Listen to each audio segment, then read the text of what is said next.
पाकिस्तान की आर्थिक स्थिति अब तक के सबसे बुरे दौर से गुजर रही है। पड़ोसी मुल्क पाकिस्तान पर बढ़ते कर्ज और घटती विदेशी मुद्रा वहां की अर्थव्यवस्था को बर्बादी की कगार पर लाकर खड़ा कर दिया है। वहां की मौजूदा सरकार भी लगभग मान चुकी है कि आर्थिक हालात बहुत ही ज्यादा खराब है, लेकिन इतना सब के बावजूद भी पाकिस्तान से ऐसी कई चीजें भारत में अब भी आयात की जाती है जिनके बिना हमारे देश में कई काम प्रभावित हो सकते हैं। भले ही पाकिस्तान से हमारे राजनीतिक रिश्ते अच्छे नहीं है, लेकिन दोनों देशों के बीच व्यापारिक संबंध बने रहे हैं।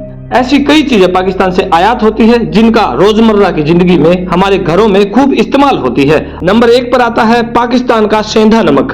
पाकिस्तान का सेंधा नमक अपनी शुद्धता और गुणवत्ता के लिए जाना जाता है। इसे आयुर्वेद में भी कई बीमारियों के इलाज के लिए इस्तेमाल किया जाता है। मीडिया रिपोर्ट्स के मुताबिक भारत में सेंधा नमक के लिए पूरी तरह से पाकिस्तान पर निर्भर है। पाकिस्तान भले ही कंगाली के कगार पर हो, लेकिन पाकिस्तान में ड्राई फ्रूट्स का उत्पादन अधिक मात्रा में होता है। पाकिस्तान से आने वाले सूखे मेवे जैसे कि बादाम, काजू, किशमिश आदि भारतीय बाजारों में आसानी से उपलब्ध होते हैं और हम इनका रोजमर्रा की जिंदगी में खूब इस्तेमाल भी करते हैं। अपने भारत में कपास जरूर होती है, परंतु उतनी नहीं होती जितनी हमारी जरूरतों के हिसाब से। पाकिस्तान कपास का एक बहुत बड़ा उत्पादक देश है और भारत में ज्यादातर कपास पाकिस्तान से ही आती है। और ऐसे ही पाकिस्तान से तांबा और स्टील का उत्पादन भारत के कई उद्योगों के लिए महत्वपूर्ण है। भारत में तांबे की बड़ी मात्रा पाकिस्तान से ही आती है। और इसके अलावा है मुल्तानी मिट्टी। मुल्तानी मिट्टी का उपयोग सौंदर्य उत्पादों और आयुर्वेद दवाओं में किया जाता है। हमारे देश में मुल्तानी मिट्टी का आयात भी पाकिस्तान से ही किया जाता है। यहाँ से आने वाला पत्थर और चूना भी भारत में खूब बिकता है। और इसके अलावा भारत में बिनानी सीमेंट की अच्छी बिक्री होती है। लेकिन क्या आप जानते हैं भारत में बिकने वाली बिनानी सीमेंट का प्रोडक्शन पाकिस्तान से ही होता है। और चश्मे में इस्तेमाल होने वाले ऑप्टिकल्स भी भारत बड़ी मात्रा से पाकिस्तान से ही खरीदता है। इसके अलावा भारत बड़ी मात्रा में पाकिस्तान से चमड़ा और चमड़ों के सामान खरीदता है।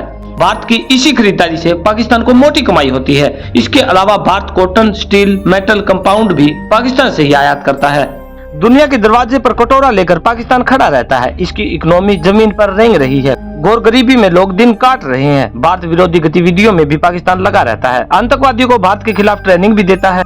इसके बाद भी भारत पाकिस्तान से व्यापार करता है। हालांकि हाल ही के सालों में पाकिस्तान के आयात में काफी कमी भी देखी गई है, लेकिन रोजमर्रा की जरूरत के कई सामान पाकिस्तान से आज भी हम इम्पोर्ट करते हैं। इसके अलावा हम पाकिस्तान को क्या क्या चीज बेचते हैं, यानी कि हम पाकिस्तान को क्या क्या चीज एक्सपोर्ट करते हैं, उसमें जैविक रसायन, पशु चारा सहित खाद्य उत्पादन, खाद्य सब्जियां, प्लास्टिक के सामान, मानव निर्मित रेशा, कॉफी, चाय, मसाले, रंग, तिलहन, डायरी उत्पादन, फार्मास्यूटिकल्स आदि सामान हम पाकिस्तान को बेचते हैं।